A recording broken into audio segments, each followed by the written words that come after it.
సోమవారం, మంగళవారం, గురువారం, శనివారం. ఏంటి వారాలు చెప్తున్నాను అనుకుంటున్నారా? అదేనండి ఉపవాసం. నేను ఈరోజు ఉపవాసం అండి. నేనేమి తినను ఈరోజు. నాకు ఇష్టమైన వారం కదా! ఇలా సమాజంలో చాలామందిని చూస్తుంటాం. అసలు ఇప్పుడు ఉపవాసం అంటే ఏంటి? ఎందుకు చేయాలి? ఉపవాసం ఉండటం వల్ల కలిగే ప్రయోజనాలేంటో తెలుసుకుందాం. ఉపవాసం అంటే ఉప ప్లస్ శయనం. ఉప దగ్గరగా ఉండటం. ఎవరికి దగ్గరగా ఉండటం? దైవానికి దగ్గరగా ఉండటం. దైవానికి దగ్గరగా ఉండటం అంటే అసలు ఏమీ తినకుండా పూజ చేసుకొని కడుపు మార్చుకొని ఉండమని అర్థమా? కాదు. అసలు ఉపవాసం అంటే ఏమీ తినకూడదు, ఏమీ తినకుండా చేసేదే ఉపవాసం అని ఎవరు చెప్పారు అని అడిగితే అందరూ ఏం చెప్తారు? అదిగో మాకు తెలిసిన వాళ్ళు చెప్పారు, వాళ్ళు చెప్పారు, వీళ్ళు చెప్పారు తప్ప వేరే ఏ మాటలు వినపడవు. ముఖ్యంగా మన భారతీయ సంప్రదాయంలో ఉపవాసానికి ఎంతో ప్రాధాన్యత ఉంది. ఇక్కడ ప్రజలు సనాతన ధర్మాన్ని ఆచరిస్తున్నప్పటికీ శాస్త్ర గ్రంథాల మీద ఏమాత్రం అవగాహన ఉండదు. దాదాపుగా నాతో సహా నలుగురిలో నారాయణ అనే కోణంలో వెళ్ళిపోతుంటాం. మనం శాస్త్రీయ కోణంలో చూస్తే ఏకాదశి రోజున ఉపవాసం ఉంటారు చాలామంది మన పూర్వీకులు. అప్పట్లో ఉపవాసం గురించి భగవద్గీతలో కూడా చెప్పడం జరిగింది. ఏమనంటే అప్పట్లో ఎక్కువగా అమావాస్య, పౌర్ణమికి ఉపవాసాలు ఎక్కువగా ఉండేవారని. నిజంగా ఉపవాసం అంటే ఏమీ తినకుండా ఇలానే చేయాలి అనే మూర్ఖంగా కూడా ఉండటం కరెక్ట్ కాదు. ఏమీ తినకుండా చేసిన దేవుడి మీద ఏకాగ్రత కోల్పోవచ్చు. ఒక పక్క ఆకలితో ఏకాగ్రత కూడా దెబ్బతినే ప్రమాదం ఉంది. అంటే ఉపవాసం ఉండకూడదంటారా అని అడుగుతారేమో. ఉండాలి. అది ఎలా? నీవు ఎన్ని గంటలు తినకుండా ఉండగలవో అన్ని గంటలు ఉండు, తప్పులేదు. ఏ దేవుడు కూడా తినకుండా ఉండాలని చెప్పలేదు. మీరు 2 గంటలు ఉండగలిగితే 2 గంటలు, 6 గంటలు ఉండగలిగితే 6 గంటలు, 12 గంటలు ఉండగలిగితే 12 గంటలు. ఇలా మీ ఇష్టం. మీ శరీర తత్వాన్ని బట్టి ఉండాలి. అందులో ఏమాత్రం తప్పులేదు.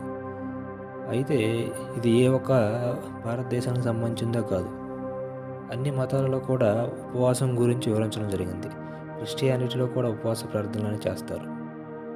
దేవుడు తమ కోరికలు తీరుస్తాడు ఇలా చేస్తేనే వారి నమ్మకం. అలాగే ఇస్లాంలో కూడా రంజాన్ నెల మొత్తం ఉపవాసం ఉంటారు. అక్కడ కూడా దైవానుగ్రహం లభిస్తుందనే నమ్మకం.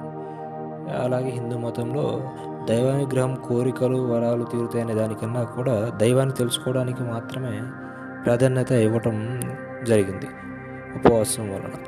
అయితే ఇక్కడ కొంచెం సేపు మనం మతాలు, దేవుడు పక్కన పెడదాం. ఏ మతం అయినా, ఏ ఆచార సంప్రదాయాలైనా అక్కడ ఉండే భౌగోళిక పరిస్థితుల పైనే ఆధారపడి ఉంటుందనేది అందరికీ తెలిసిందే. ఎగ్జాంపుల్, మన భారతదేశంలో కాలానికి అనుగుణంగా మన పూజా పద్ధతులు, దైవమాలలో ఉపవాసాలు ఉంటాయి. ఇస్లాం ప్రకారం చూస్తే చూడండి, ఇప్పుడు మనం ఎండాకాలంలో 40 డిగ్రీ సెంటీగ్రేడ్స్ దాటితేనే బయట ఒక గంట సేపు నడిచి వెళ్తే దాహంతో విలవిల్లాడిపోతాం. అన్ని సదుపాయాలు, చెట్లు, నీడ, నీరు అన్నీ ఉండి కూడా. కానీ అలాంటిది ఇస్లాం పుట్టిన అరబ్ కంట్రీ పూర్తి ఎడారి ప్రాంతం. తాగడానికి నీరు దొరకదు, కనుచూపు మేరలో ఒక చెట్టు ఉండదు.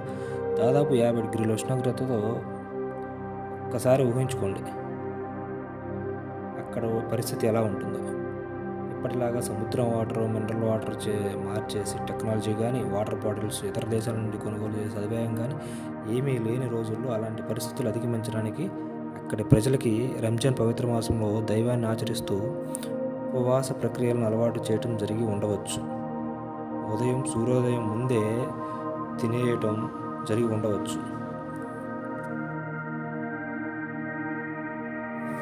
మరలా సూర్యాస్తమైన తర్వాత తినడం.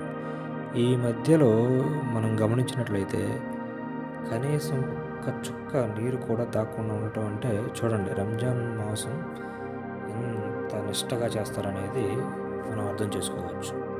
దానికి కారణం అక్కడున్న భౌగోళిక పరిస్థితులని మనకి క్లియర్గా అర్థం చేసుకునే పరిస్థితి కనిపిస్తుంది.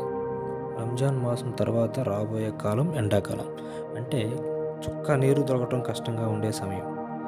ఆ భౌగోళిక పరిస్థితులకు అనుకూలంగా అక్కడి పరిస్థితులను అర్థం చేసుకొని అక్కడ ప్రజలను తయారు చేయడం జరిగింది. ఇప్పుడైతే ప్రపంచంలో ఉన్న ఇస్లాం ఫాలోవర్స్ అందరూ ఆచరిస్తున్నారు అనుకోండి, అది వేరే విషయం. మనం వైజ్ఞానికపరంగా కూడా చూస్తే ఉపవాసం చాలా మంచిదని వైద్యులు చెప్తూ ఉంటారు, మనం చూస్తూ ఉంటాం.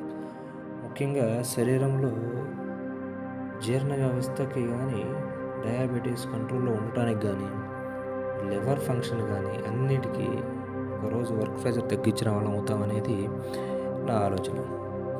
అయితే చివరిగా ఇంకొక విషయం చెప్పాలనుకుంటున్నాను. ఉపవాసం అనేది మనం ఏమీ తినకుండా ఉండగలం, బలంగా ఉన్నాం, నేను ఉండగలను అనుకుంటేనే చేయండి.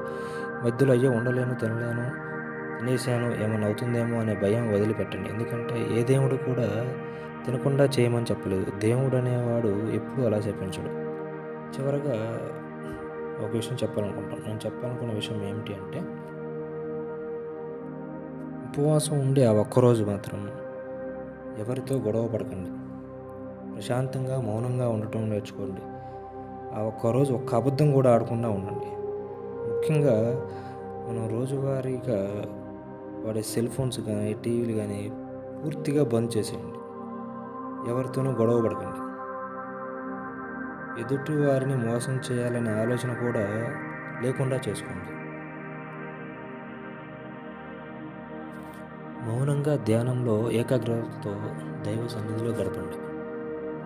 ఏకాగ్రతని కోల్పోకుండా ధ్యానంలో పూర్తిగా నిమగ్నమైపోవాలి. అలా ఒక్కరోజు ఏకాగ్రతతో దైవ సన్నిధిలో గడపండి. ఖచ్చితంగా మీరు అనుకున్నదే జరుగుతుందనేది, ఆ దేవుడి ఆశీర్వచనాలు కూడా మీకు లభిస్తాయనేది నమ్మకంగా చెప్పగలను. ఫైనల్గా ఈ వీడియో కనుక మీకు నచ్చినట్లయితే ఒక లైక్ చేసుకోండి, సబ్స్క్రైబ్ చేయండి. మరిన్ని ఇంట్రెస్టింగ్ వీడియోస్తో మళ్ళీ నెక్స్ట్ వీడియోలో కలుద్దాం.